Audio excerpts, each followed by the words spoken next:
Ito ang Presidential Broadcast Service. Radyo Pilipinas. Radyo Publiko Ng bagong Pilipinas para sa bagong Pilipino.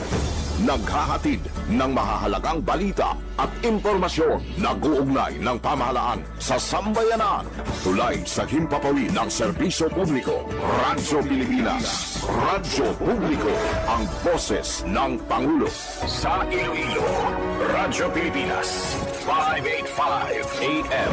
Radyo Pilipinas, Philippine Standard Time, alas 8:37 sa aga.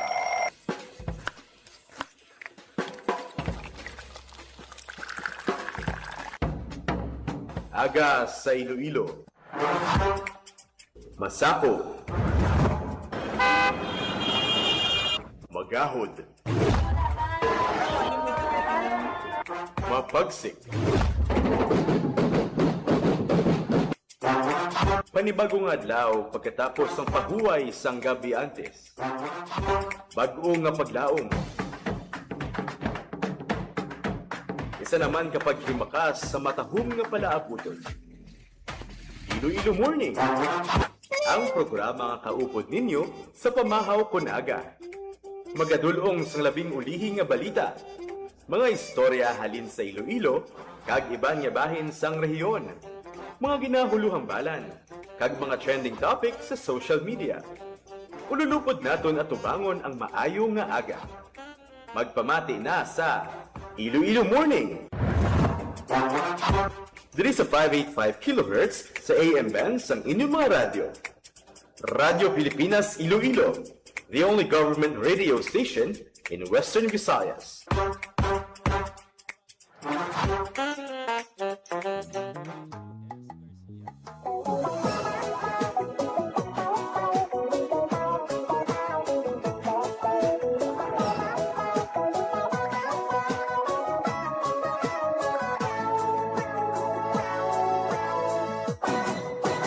Ngayong aga Pilipinas, good morning liwat Western Visayas.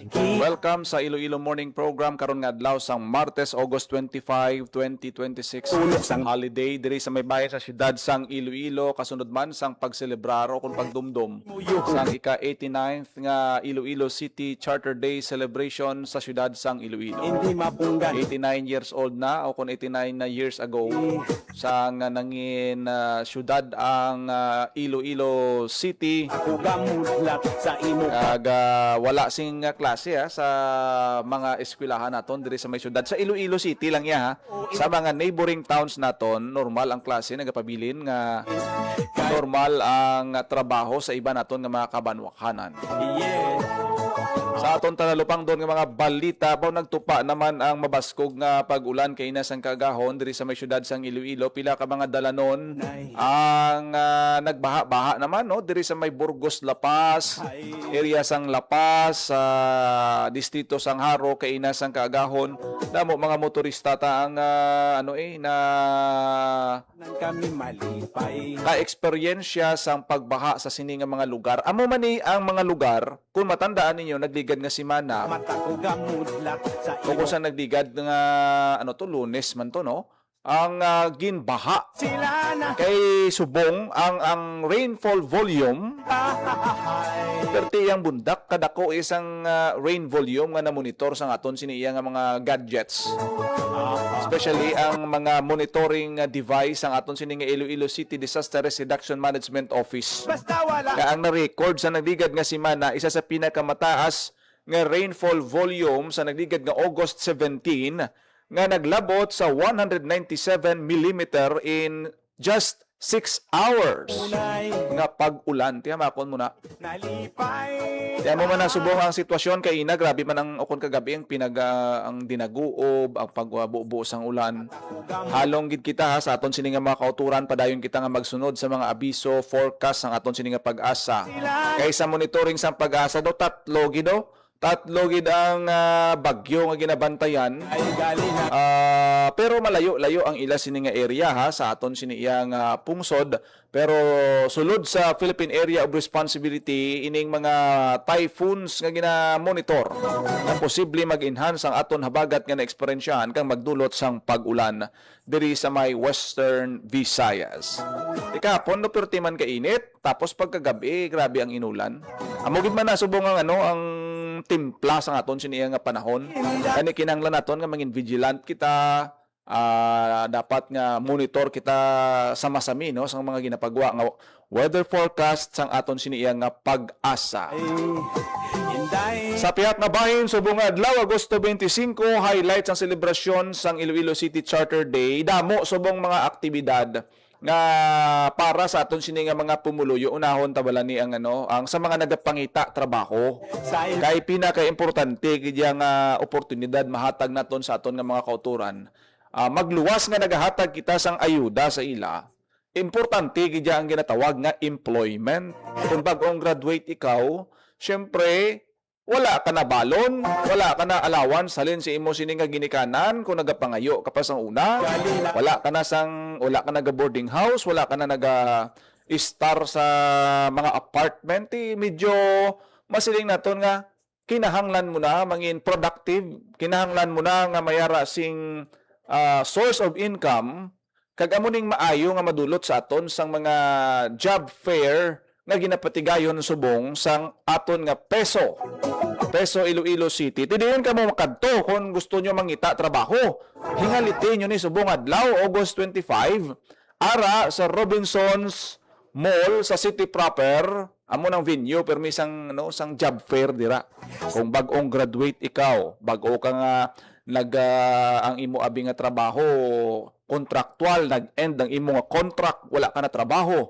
Di karon may ginapaeskwela ka, may ginagatas ka nga bata, may ginasagod ka nga pamilya, bisan pang pliti-pliti mo lang no, ti gapangita kagid sang trabaho. Ti kadto ka mo dira sa may Robinsons City proper sa Main Robinsons Place Main. Kay ara da subong alas 9 sang aga, may mga trabaho nga mga itanyag dira ang nagkalain-lain nga mga company. Balaan man naton nga ang Iloilo City, damo di trabaho. Damo kadi pwede ma-applyan. Halimbawa sa mga call centers pa lang BPO Damo kita diri sang mga naga-put up sang BPOs nga mga pwede gid mangin opportunity sa aton sini mga kauturan. Kung bag-ong graduate ka, ti base amo na ning ginaulat mo. Hingalitin nyo kadto ka mo sa may Robinson's Place. Dala ka mo sang inyo nga mga requirements. Anong dalon mo? Biodata, resume, application letter. Makabulig siguro kung puro porma ka. agutan ng kami mali Medyo ka na bla nang naka-dress up ka bla? Para nga kung tawgon ngalan mo for interview, ready ka na. mudlak sa imo Kaya may mga hard on the spot na mo. Ti karon, ang manami pagid nga tip naton sa mga luyag mag-apply sang trabaho, dala ka mo sang madamo nga mga application letter. Hindi lang isa ka kumpanya ang imo sini-applyan. Haboy ka tatlo ka bilog, tatlo ka kumpanya bla pasahi, no? Ara ka sa accommodation, hotel, BPO, mga establishments naton nga ara sa food. ay tanga Tamo na may mga bakeries, may mga iban pa dira no. Kay ang manami dira may mga government offices man dira nga ginpahamtang para nga ma-process kamo kung siling kinahanglan mo PhilHealth number, tax identification number o kung TIN halin sa BIR. Kag kung ano pa nga mga kinahanglan ara na package na ti kung damo imo nga nasubmitan, damo imo nga dokumento, kundi damo man ang tsansa nga pwede nga ma-hire ikaw on the spot o kung mabaton ka sa trabaho. kay gali na gumbang Sa pihat na bahin, ipabati bala naton ang mensahe ni Iloilo City Mayor Raisa Treñas sa subong Iloilo City Charter Day Celebration. Kadamo sa mga activities ng syudad sang Iloilo sang sinilang gidya nga simana. Ang aton nga Iloilo City ginpasidunggan ang mga outstanding employees sa Iloilo City Hall kati nga nagpakita gid sila sang ila sini iyang nga kapisan sa ila sini nga trabaho. Igin pasidunggan sila sang damlag lang sang Iloilo City government tanan man ano gapisan, may ara man niya nga nagatinamad, may ara man niya nga pasaway. Sa imo May mga nagaligoy niyo, ginapang ano nila, gina-call out sa mga supervisor nila. Pero sa mga outstanding departments, amo niyang dapat tularan, no? Halin sa mga awardees diri ang ginpasidunggan, Office of the Civil Registrar, Office of the City Veterinarian, City Budget Office, malapor sila. Sanggunian Panglungsod, ang aton nga Office of the City Accountant, ang most outstanding diri Local Economic Enterprise Office, kag iban pa nga mga opisina. Ini pagkilala ha, sa aton siniya nga mga nagkalain-lain nga departments. Ang manami sini kay may mga may mga prizes ini nga ginahatag ang aton city government sa ila para ma-motivate sila nga sigihon o kung padayunon ang ila sini nga pagtrabaho sing maayos aton sini nga mga pumuluyo. Amo ginaya ang manami sang purpose, no, sang sining paghatag sang reward, recognition nga ma-motivate ang aton nga mga empleyado especially sa city government nga padayunon ang ila sini maayo nga pagserbisyo. Kahit madamo pa nga mga activities sa subong. So may ara man sang mga medical missions nga pagapatigayon kun di ta magsala subong adlaw MH Del Pilar Haro. Kadto ka mo to, especially mga senior citizens, may libre nga check-up dental. Kung mapagabot ka unto mo, ina ako may unto pa si lolo kag si lola nga nabilin. O kung nagasakit, pwede na mapagabot pa assess aton nga mga dentist. May libre nga bulong, pa-check up kita, sing libre. Balaan man naton nga tama ka makal subong yung magpa-check up kung sa mga private clinic kita. Kadto ka mo sa MH Del Pilar Molo. Kahapon Molo, subong MH Del Pilar, Distrito Sangharo, kag sa masunod nga inadlaw, Lapas, kag ang last is August 28 sa may Mandurriao. Inday, Ipabati naton mo lang ang mensahe ni Iloilo City Mayor Raisa Treñas sa Iloilo City Charter Day kag sa mga aktibidad, no, sang syudad subong nga semana nga sa diin highlight gid sa 89th Iloilo City Charter Day. Si Iloilo City Mayor Raisa Treñas. Kay subong adlaw bilang kabahin sa aton nga pagselebrar sa 89th Iloilo City Charter Day, liwat naman kita maghahatag sa pagkilala sa aton nga mga outstanding employees kag departments nga nagahatag gid sa ilang nga best sa pagserbisyo sa aton syudad sa sulod nga sangligad ng tuig. If there is one thing that I'm very truly proud of as Mayor, it is our hard-working and dedicated team of the Iloilo City Government.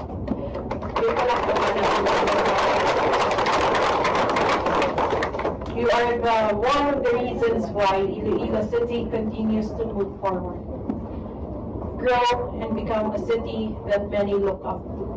Nagaringambal po, ako yagatag lang inspirasyon sa inyo. Garimayan sang trabaho, pero hindi ko niya tanan maubra. Hindi tanan makuha ang aton nga mga recognition kung waay ako team na parehas sa inyo. No? Because of your dedication and commitment to public service, madamo kita sa mga accomplishments nga aton pangabudlayan kag ginapabugalgin. Year after year, we receive recognitions and awards. Not simply because we want to be recognized, but because they are reflections of the good work that we have done. And every time Iloilo City receives something, we should all be proud because we are part of that achievement. Proud kita bilang mga Ilonggo, kag proud kita na makaservisyo para sa aton pinalangga na syudad sa Iloilo. Pero kung yan emphasize, naari kita sa public service, bawat ang aton main purpose, maghahatag serbisyo para sa aton pumuluyo. And we should do this not only with competence and commitment, but we should do this with the heart. Kay sa ulihi, hindi lamang awards kag recognitions ang aton dapat handumon.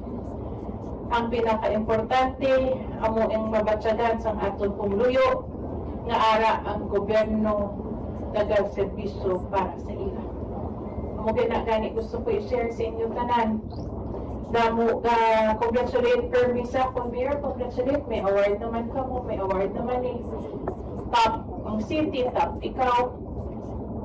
So parang sa akon, ang ina ka recognition to why balon.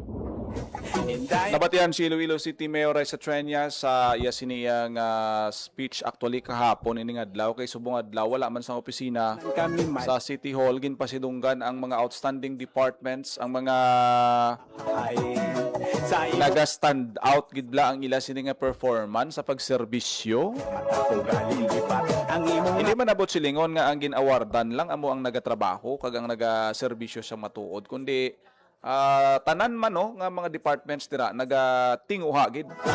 Nagamoy na ang essence kun nga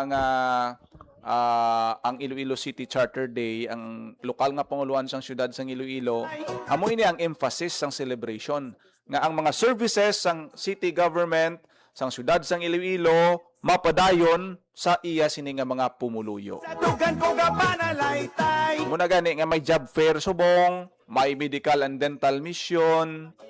Karon may ara man sang signing sang deed of donation. Maayo ni nga balita oh.